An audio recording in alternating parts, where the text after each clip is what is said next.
The McAlvany Weekly Commentary, covering monetary, economic, and geopolitical news events. I think we could be looking at a 50 to 60% decline in equities between 2022 and 2023. The stage is set. You have all of the ingredients, including Superman, pretending like nothing can fell him. That's the financial markets today. Not unlike Superman, faster than a speeding bullet, more powerful than a locomotive, able to leap tall buildings in a single bound. Nothing holds us down except a little kryptonite. Now here are Kevin Orrick and David McAlvany.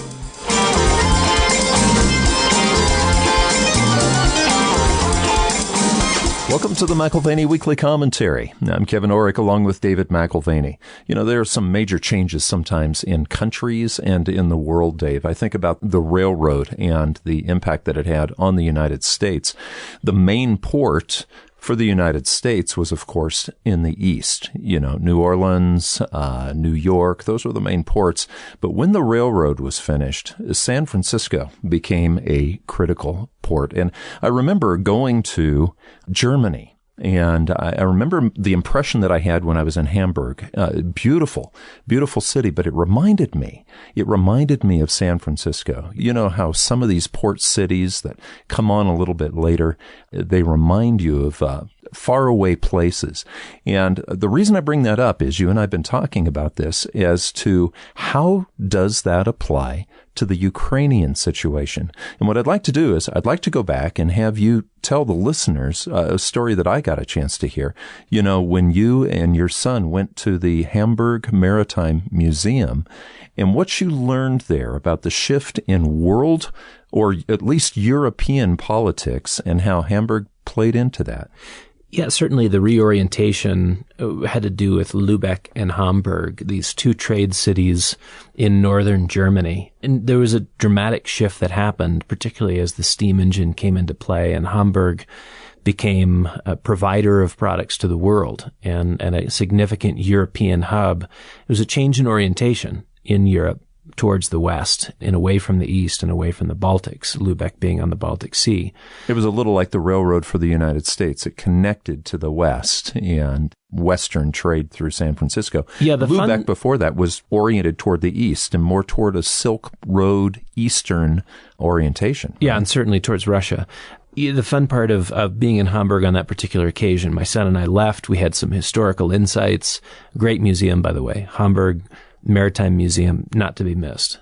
But we'd parked outside and we emerged and our car was gone. And I didn't know if it had been stolen or, you know, I was parked legally, but apparently what is legal in one moment is illegal in another. We stayed past our permitted time and all the other cars that we had been parallel parked along with, they had driven on and gone home. And you're a foreigner now without wheels and without the language. And I don't sprechen Sie Deutsch, not very well.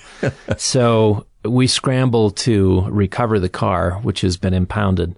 And what a great adventure that was, a crisis to adventure. I think my son will never forget it. And I want to talk about this, the Hamburg-Lübeck connection, though, because in a way we're seeing something like this right now. And it has to do with a world shift in geopolitics toward the east, Russia and China, or continued with the west, which of course would be, you know, the NATO nations and what have you. So bring Hamburg into that picture because I think it applies to what we're seeing right now in this geopolitical struggle in Ukraine. Yeah, so for context, you've got France's foreign minister, which is, this week describing the Russian move to recognize the independence of these two statelets in the Donbass region.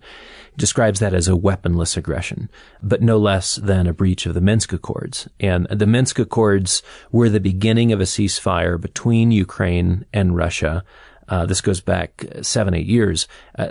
There are now unknown geopolitical risks developing, and they're developing momentum. And for now, I think you could say that escalation is an apt descriptor. You know, if you've ever seen a tug of war, if you've ever been part of a tug of war, that center part where the rope doesn't have anybody touching it, that would be a little like the Ukraine, that 500-mile expanse. That's the tug of war. Where do the Ukrainians stand? Yeah, NATO's on the one end of that power struggle, and Western Europe, and then Russia on the other, pulling the rope the other direction. Yeah, I spoke with a couple in our community from Ukraine. One's Lithuanian, actually, and the other Ukrainian. And they were adamant that Russia was underdeveloped and more of an extension of Ukraine than Ukraine being a part of Russia, as Putin argued in this Monday's speech. So Putin's view is that Ukraine is, this may not be a perfect analogy, but it's a little like Texas. It's a part of a larger country with a few unique aspects of independence, but from a federalist perspective, still a part of the country. So that's Ukraine to Russia, Texas to the United States. This couple wanted to entertain a longer swath of history where Kiev was the cultural and political center long before Moscow, and that Putin's history really seems to begin at about 1917. There was nothing of value before the Bolsheviks. Anything prior to 1917 would be an illegitimate history. And of course, that sounds like what we know. Those who win the wars tell their tales and write the history. So not a surprise that Russian history more or less begins in 1917 with the Bolsheviks. We know that everything back, in that area is ancient. Man's been there for a long time. So you have to go before 1917. But let's just take it to current times. The Sochi Olympics, remember in 2014, Ukraine became an issue right after the Olympics. Now, we've just finished the Olympics here. What was interesting, though, it actually started in 2013, and the West's presence in it actually began in 2013 when we sort of had a quiet coup of a Eastern-leaning leader, and we put in a Western-leaning leader in Ukraine. Yeah, and I think this is where things get muddled. The State Department was one of the sponsors of the coup in Ukraine in 2013. It ousted a Russian-friendly president and replaced him with a U.S.-friendly political partner. We've been a part of the majority of regime changes in the last 60 years. That is our U.S. State Department. And the benefits always accrued to the U.S. in some way, in some instances to U.S. politicians. Isn't oil involved in this? I mean, oil seems to be involved in a lot of the State Department decisions. Yeah. Now, things were a little bit different. You referenced Sochi and the Olympics. That's a 2014 response to what happened in the 2013 coup. And the Russians basically said, yep, we're taking this back, and it's a warm water port that we'd like to keep. And I think it was Khrushchev gave it to the Ukrainians in 53 or 54, I forget what year. So they had a rationale, a justification. Everyone does when they have geopolitical moves in motion. But do you see a strategic advantage? Countries are still going to fight for their own advantage, right? Yeah, the strategic advantage of diminished Russian alliance in Western Europe is, I think, what we have in motion today. So I see the strategic advantage for us if we can undercut, if we can diminish Russia's ability to control Europe to some degree. And again, a number of reasons to rejoice over the suspension of Nord Stream 2. Not that I hope for higher energy costs in Europe or for the Germans, but the alignment of interest through Nord Stream 2 shifts dramatically eastward. And that does have a troubling long-term implication. Nord Stream 2, if ever operable, will shift political alliance back towards the Baltics and back towards Russia. So that's reminiscent of what you brought up between Hamburg on the west and Lübeck on the eastern side. So in a way, before the sea with steam power became a possibility on the Hamburg side, you actually had land trade that was oriented toward the east for thousands of years. We call it the Silk Road, right? Yeah, so the Hanseatic North, you've got medieval trade, which centered through Lübeck. This I think is an interesting history. Prior to the 16th century, Lübeck was the primary center of trade in North Germany, and the orientation was eastward, again, situated right there on the Baltic Sea. Gradually, that started to shift to Hamburg. And then again, as you look at technology sort of recreating the stretch and the reach and the breadth of the world, now you're talking about steamships opening markets to the west and the whole world, and Lübeck's significance, along with a German orientation eastward, an Eastern orientation in trade and political influence, it begins to die. So you've got the tale of those two cities, and it's always reminded me of a couple of things. One, how real estate values are not constant, and how structural change can permanently impair what was previously an ideal location. So in real estate, people say location, location, location. Here we are on water. Here you're in the middle of a trade center. And yet time can change things, right? So I also reflect on Lübeck and Hamburg in terms of how economic growth and political alliances are tied together. The Baltics faded. Northern Germany shifted from a regional trade audience to a global trade audience. Again, you're talking about two cities that are only 40 miles apart. Yeah, it's an amazing thing how close they are together, but we're also talking about a tug of war. And Nord Stream 2, this involves oil from the east versus oil from the west. And I think Nord Stream 2 is a reversal of that multi-century trend. Energy dependence, like an earlier trade alliance, it reorients culture and politics over time. In this case, we're talking about a long-term reorientation towards Russia. So it's no surprise that NATO is conflicted. And frankly, Germany is conflicted. But they're also in need of cheap and reliable energy. So they've pushed that project along. In recent weeks, we've talked about how Biden and, to another degree, Boris Johnson sort of need, or they're acting like they almost need a war. But in other ways, Dave, as a Westerner, I can see where there might be a need to interfere in the launch of Nord Stream 2. It's where the conversation gets interesting, because you can look at things from sort of an amoral sort of chessboard perspective and say, here's the right move.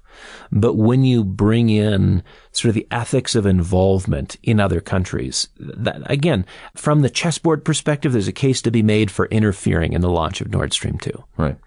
Is this really about the Donbass?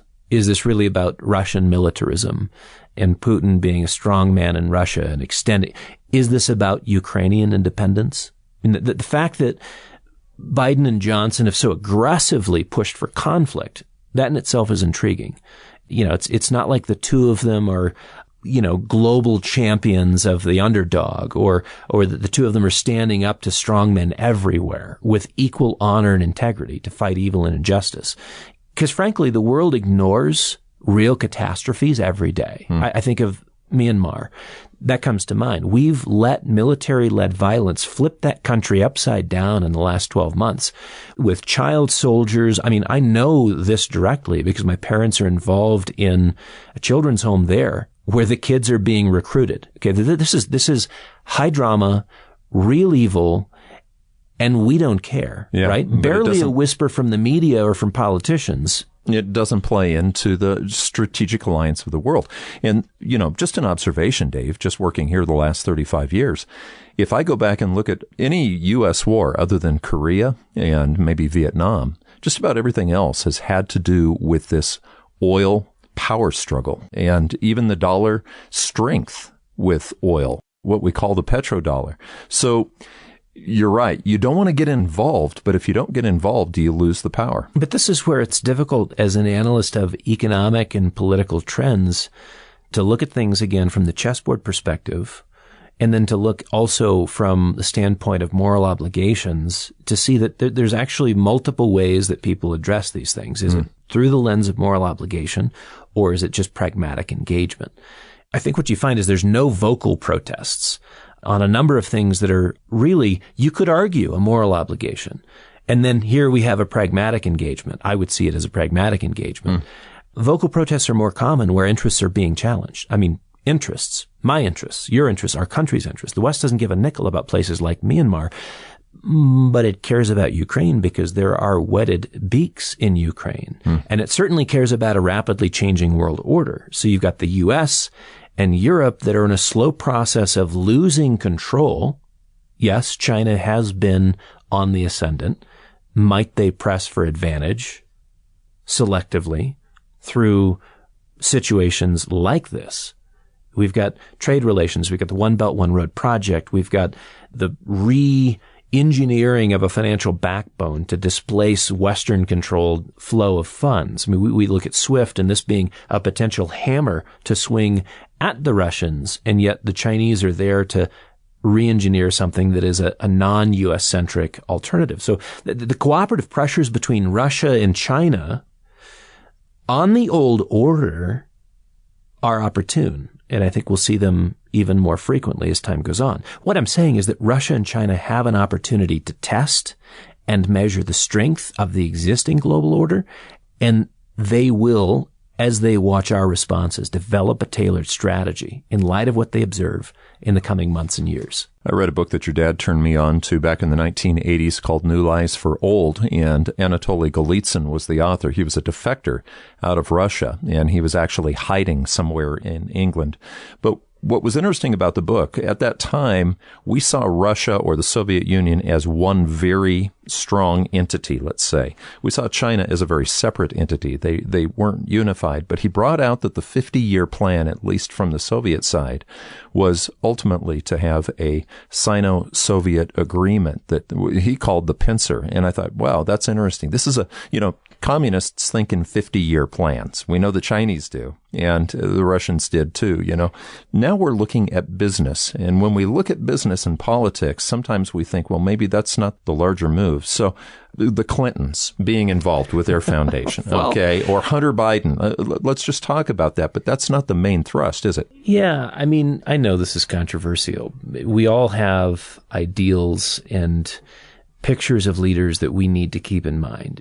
This week we celebrate George Washington's birthday, and there's a certain elevated position that leadership takes, and it's helpful for us as citizens. Not that George Washington was the monarch, but you can look at the UK and say, well, they have this group of people that's elevated in their minds, and it's important for social stability to see that. So it's sometimes difficult for me to go through some of these details, but the reality is politics is dirty. And deals are done all the time that if a bright light was shined on them wouldn't necessarily make sense.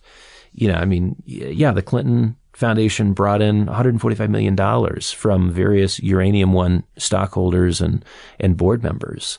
And I'm sure that was all clean, right? But the Uranium One deal got done, right? And they did see a huge benefit. Maybe they're disconnected, okay? Maybe it's not a big deal that the Clinton Foundation had $8.6 million coming in from a Ukrainian pipeline oligarch, or that Burisma hires Hunter Biden to be a board member. I mean, for anyone who's been around politics, this is not controversial. A classic pay-to-play move for the children of a political elite in order that mommy and daddy's Rolodex can be monetized. This happens. It doesn't matter if you're a Democrat or a Republican. It's the same game, right? So Ukraine has been a source of U.S. political graft for some time now. U.S. aid flows over, kickbacks, carve-outs, opportunities accrue to U.S. politicians or their kin. What's confusing is I'm not sure if our standing up to Putin is along sort of diplomatic or philosophical lines defending the territorial integrity of Ukraine, or if those lines are blurred by private party opportunism. Beyond graft, we have a midterm election here in the U.S., and I think we can thank God for that for many reasons. The midterms seem to have cured COVID, so that's an amazing thing. Pfizer didn't do it, the midterms did. But note that there's also the drumbeat of war aligning with an appetite for retained domestic power. In previous weeks we've talked about that, sort of distracting the masses. And Biden and Johnson are both hurting right now in the polls, very much so. So who is today speaking like Mark Antony? Cry havoc. Let slip the dogs of war. Okay. And it's not just the Ukraine. We talk about the center of the tug of war. It seems that Germany has been a key element in the leadership of Germany as to what direction do they turn their compass needle for their oil. That seems to have been, we can look at the 20th century and we can look, between Stalin and Hitler, there were alliances until they were broken. And when they were broken, Stalin hated Hitler. But going further back, we can see this German-Russian alliance, Catherine the Great, what have you. Going forward, if Germany and the leadership of Germany were to turn to the east again, you talk about Nord Stream too, that would have a powerful impact on the rest of Europe and the world, would it not? Yeah. And I'm reminded of some of these intriguing connections. I have a coin collection of old German coins. Some of them are 15th century, 16th, 17th, 18th century. But as you start seeing the names and the city-states, particularly as you get into the period of the German city-states, there's such a crossover in the family tree between England and Germany and Austria, Germany and Russia. I mean, it's just one royal family in Europe, right? So it kind of, are you favoring one side of the family or the other? No. Well, and Germany feels like the center of the world when you're there. It's interesting. You go to Berlin and you just get that feeling that, Charlemagne's throne was in Germany. Yeah, that was his second throne, so you had Rome and you had Germany. So world politics for the last 2,000 years seem to have hinged on Rome and, Frankfurt and, some of the key areas of Germany. Now Russia has been vying for their business. Yeah. I mean, as we see an escalation between Russia and NATO countries, I mean, what we have proven is that Russia's serious about ending the Ukrainian migration towards NATO. Like, that's clearly a touchy subject for them. Nord Stream 2 was suspended this week by the Germans. So you've got Scholz, who takes a hard line on the Donbass recognition. And I think that's good to see. That's probably a blow to his predecessor. Yeah, I wonder how Gerhard Schroeder feels this week. Yeah, he's the ex-chancellor of Germany, who in recent weeks was nominated to the board of Gazprom. Isn't that Russia?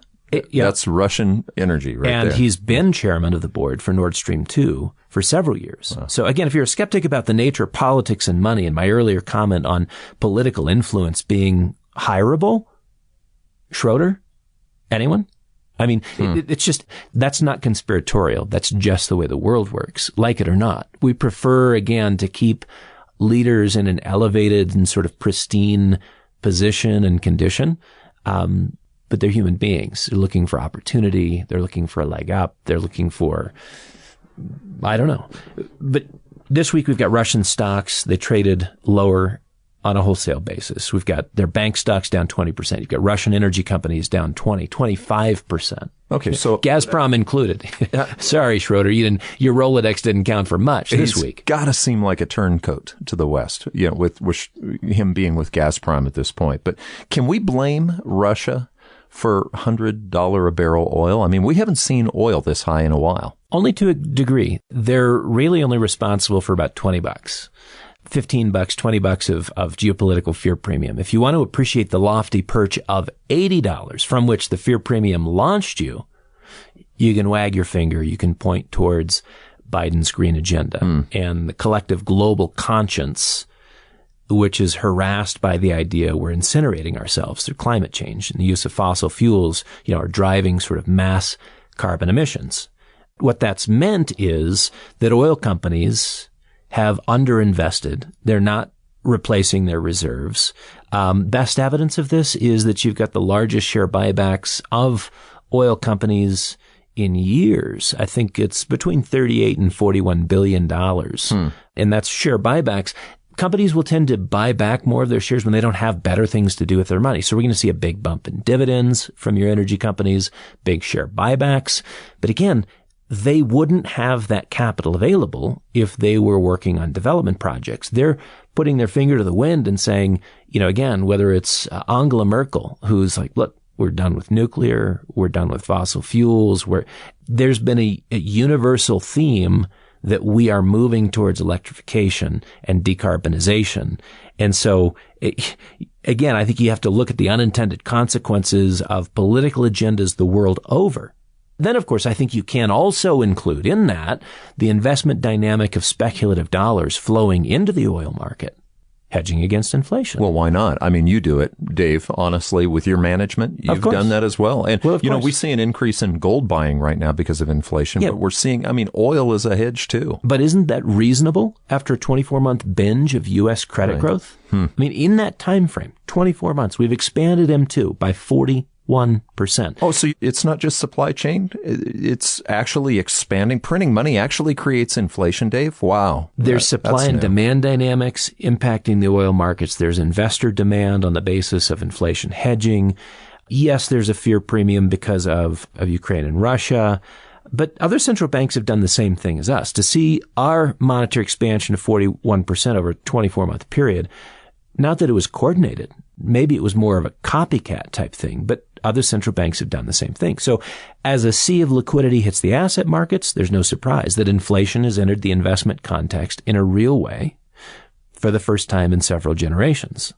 So truthfully, truthfully, the shifts in the credit markets and the change in footing for monetary policy makers, although it's less intriguing than Russia and Ukraine and the drama involved, we're getting pounded in the news by that, frankly, it's more important. It's far more important. So I was talking to a client that we both know this week, and his family, they did real well in the stock and bond market over the last few decades with a man at RBC and also another man at Merrill Lynch. And I asked him this week because he's considering moving a large amount of money into something else, but it's very hard because as a family, they've done real well in stocks and bonds with typical management. I just asked him, I said, what is your advisor doing now? I understand loyalty, but what is your advisor or your broker doing now differently because of inflation? And that's where the long pause came. He says, that's the problem. He says he's just managing as if there is no inflation. He's managing because really, let's face it, it's been 40 years, Dave, since we've really experienced inflation. Hardly anybody out there has been in the business that long. They don't know how to do it. I read a piece this last week arguing that the bond market blues of the last several months were nearing an end and that our concerns should now shift to a refreshed allocation to the market, which, look, bonds provide protection, lower volatility when you match them up with stocks.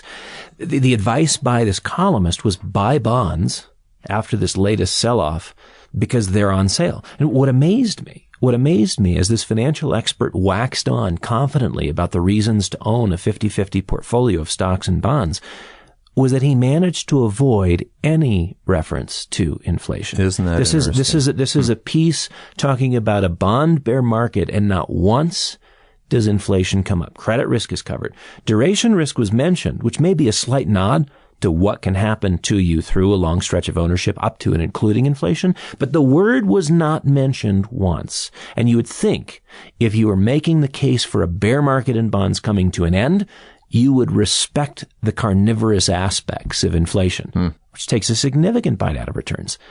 Not a single mention of real returns either. Everything was nominal this, nominal that.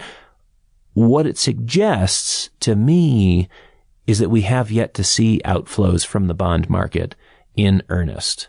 Last week, we did see $2.54 billion exit from investment-grade bonds. $3.55 billion was the dump from the junk bond market. And year-to-date, new issuance in the junk market is about 50% of what it was by this time last year. You know, the wheels are not coming off in the fixed income markets, but there is growing pressure on all fixed income from high yield, that is junk bonds, all the way to treasuries. Losses in virtually every category of fixed income. So, I mean, that piece I read suggested that the best way to own a bond is just to never look at the price. Clip the coupon. And I thought, yeah, in time, yeah, maybe you'll be fine. But again, how inflation and real rates can be left out of the conversation on bonds, that's strange to me. And we have to look at inflation. You have to make a return greater than inflation in the long run to be able to keep up. But, you know, just this 50-50 or 60-40 common allocation that these guys have been taught, I mean, as of the first of the year till now, we're down between 10, 12, 14% with that allocation. Not everybody. McAlvany Wealth Management seems to be doing a whole lot better than that, but I'm not allowed to talk about that on the commentary in specific. What, that we actually have positive returns this year while all of your indexes are negative? Yeah, no, that's what I was trying not to say, but yeah, I guess you can. I talked to a prospect earlier this week who didn't have a 50-50 portfolio, didn't have a 60-40 portfolio, had a 70-30 portfolio, but it was the wrong way because when you're setting up those portfolio structures according to sort of modern portfolio theory, he's in his 70s and it should be 70% bonds, 30% stocks. He was 70% stocks, 30% bonds. And, you know, I guess Fisher loves that kind of risk taking in the equity market. But the portfolios, again, if you're looking at any of those mixtures, not only have they suffered since the beginning of the year on both sides, losses in stocks, losses in bonds, but they continue to. So much for safety provided by dual assets, diversification. They're finding that under certain circumstances, those portfolios have a correlation of one. Everything trades as one asset. So You've got the merits of risk parity and other strategies that are supposed to hedge equity risk with bonds, which are now being called into question. And the reality is the 60-40 portfolio works in a certain context. The 50-50 portfolio, the 70-30, either way, whether it's overemphasizing bonds or overemphasizing stocks, success in any asset class, it ends up being idiosyncratic. It's context bound. Let's also expand that to the indexes, because a lot of people, they have their 401k in something called the 2030 fund or the 2035 fund or the 2040 fund. And what it does is it just takes that same asset allocation and maneuvers it based on when they think you're going to retire. It's not a different strategy, is it? Another fascinating conversation with a couple from the Southeast. Spent a lot of time on a boat. Love their catamaran. We're sad to sell it recently. They said, we love sailing. You have to appreciate that you can go from having your best day ever, the most exhilarating moment, to being absolutely terrified. Nature does not care about you. And I think that's one thing that the market has forgotten. Market investors have forgotten. The market doesn't care about you. And you can go from an exhilarating moment of excess profits to a moment of extreme terror. And if you thought that the math of my retirement date is X, Y, and Z, therefore I'm invested for my retirement, the market's not keeping track of your time frame. The market doesn't know you by name, doesn't care about you, and will either help you or harm you with no personal, vindictiveness or love, either way. And so we're talking about context. Weather is context. When you're in sailing, context is the weather. The weather can change and you can be terrified. Are we in a new inflationary context? Of course. This is a fresh context that's not likely to disappear overnight. Concerns over inflation are now being factored into collective decision making. That is, consumer decisions, credit decisions, bank lending decisions, investment allocation decisions. Inflation has not been a major factor in 40 years, and investment managers have by and large come to view it as a fictional character that rarely appears and plays little role in the markets at all. At least once a year you go out to New York to Jim Grant's conference, and of course we have him on the commentary as well. Brilliant guy. But, if you think of the dollar and the markets and the financial markets as Superman, he said something this week that I thought was interesting.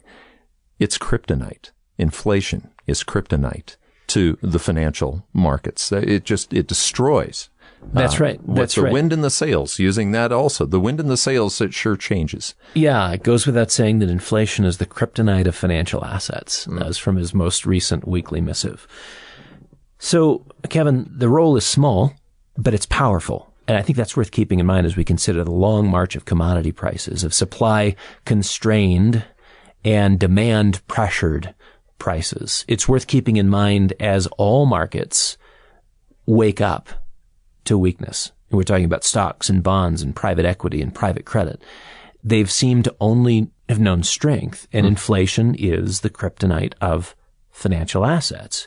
We have all the factors in play that keep inflation a real economic factor going forward in time. No longer can we point to supply chains. We've got the self-reinforcing dynamics around inflation, including a change in consumer behavior, higher wages, drawing up the floor on prices to new and permanently high levels.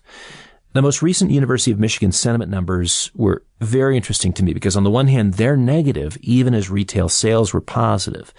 That may suggest that we've got an increase in buying as buying ahead, right? Out of concern over rising prices. And that is characteristic of the self-reinforcing inflationary spiral. The knee-jerk political response is, of course, when they see the price spiral to reconsider price controls. Yes, but what if we had the Build Back Better? That was supposedly spending trillions was going to decrease inflation. Isn't that what we were told? That was an interesting part of the sales pitch is, yes, this was fiscal spending that would not have a positive inflationary impact. It was actually going to draw inflation levels down. Yeah. What economics textbook are they reading? I would guess one from Harvard and MIT, but that's another story. Let's not forget the political permission granted to spend trillions, as we're talking about the dynamics which have pushed inflation and maintain inflation levels. Great appreciation for Joe Manchin for stalling the Build Back Better boondoggle. And again, another $1 trillion plus spending package, as you said, presented as an inflation reducer.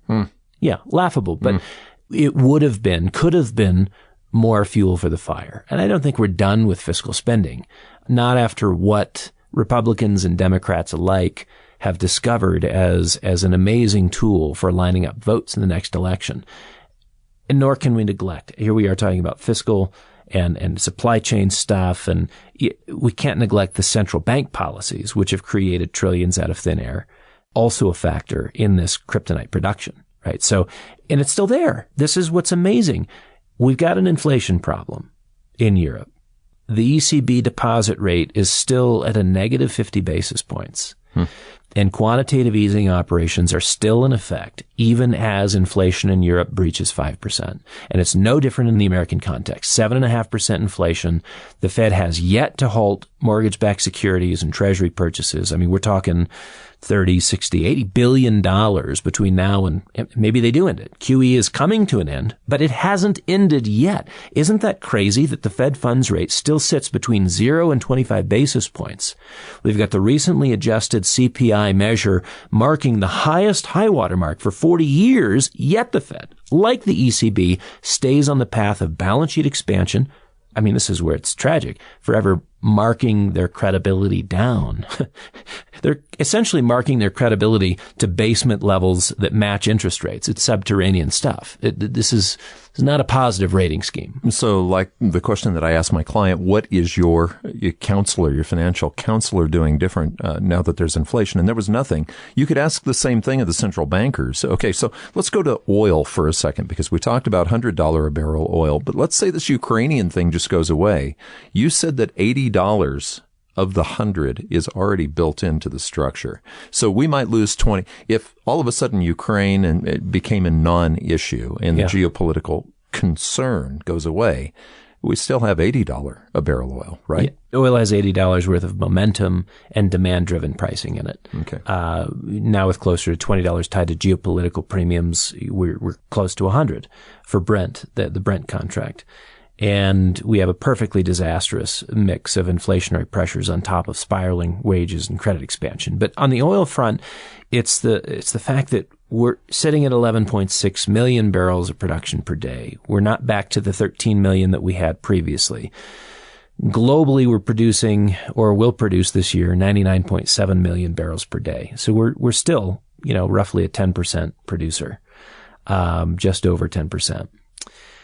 We can't really expand that much because it requires the drill baby drill mentality, and it's not politically supported. On the other hand, there is a political intolerance for high levels of inflation. So this is the point where, yes, it's no surprise Biden's calling OPEC and calling the Saudis and saying, do something. So it wasn't just Orange Man Bad. Orange Man Bad wasn't the only guy who liked to drill for oil. It may be Biden at this point. Well, but he doesn't want to drill here because that would varnish his green credentials, right? So he has to maintain his impeccable green credentials, moving us towards decarbonization. At the same time, he's got to face the political gauntlet, and his whole party has to face the political gauntlet of rising inflationary pressures.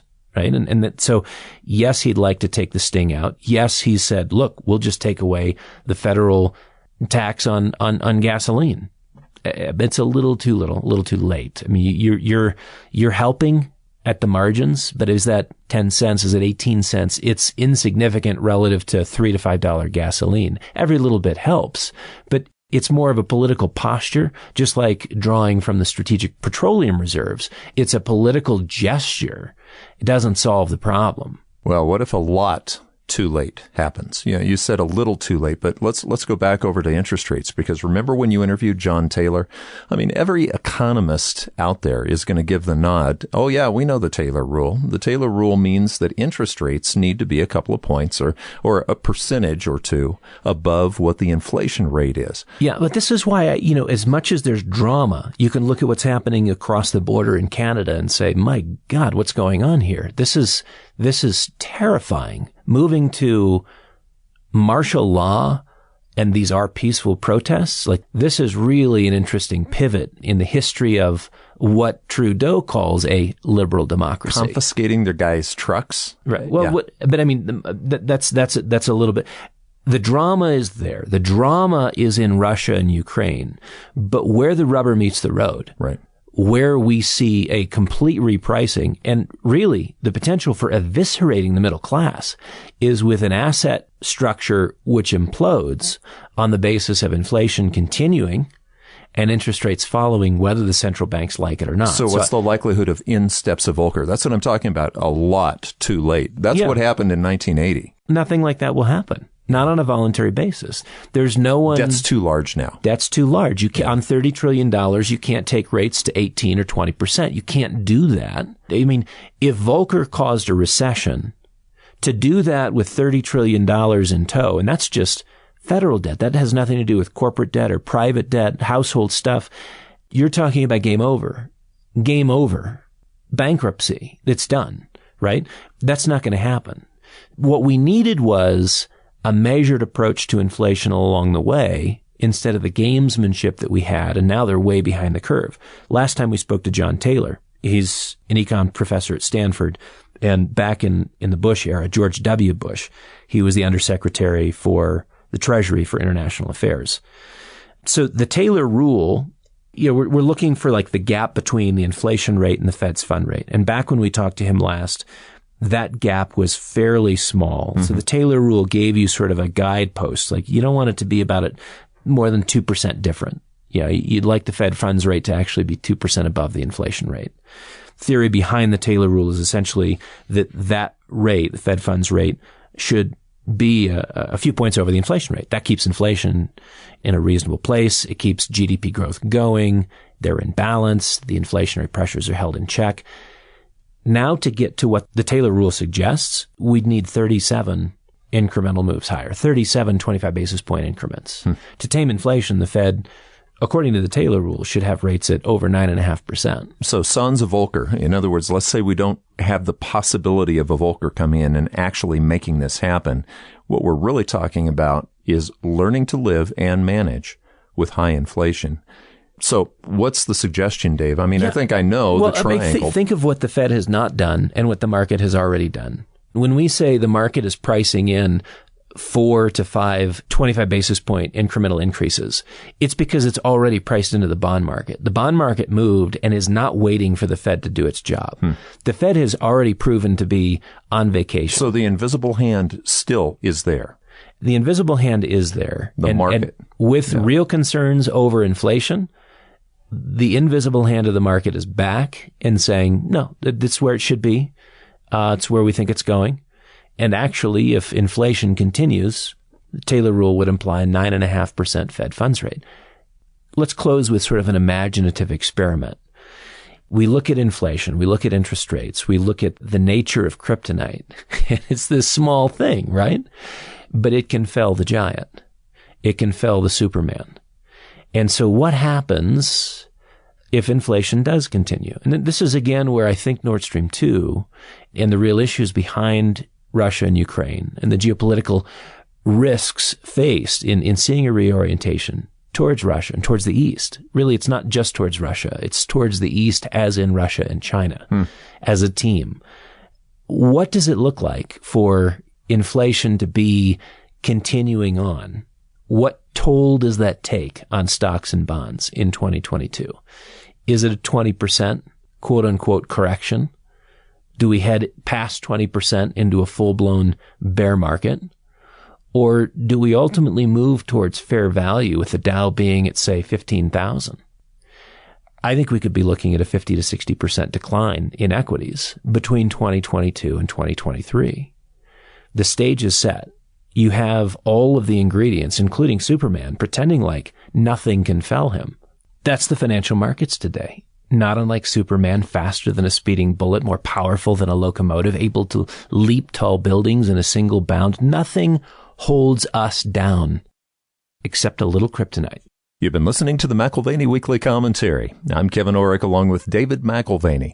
You can find us at McAlvany.com, McAlvany.com, and you can call us at 800-525-9556. This has been the McAlvany Weekly Commentary. The views expressed should not be considered to be a solicitation or a recommendation for your investment portfolio. You should consult a professional financial advisor to assess your suitability for risk and investment. Join us again next week for a new edition of the McAlvany Weekly Commentary.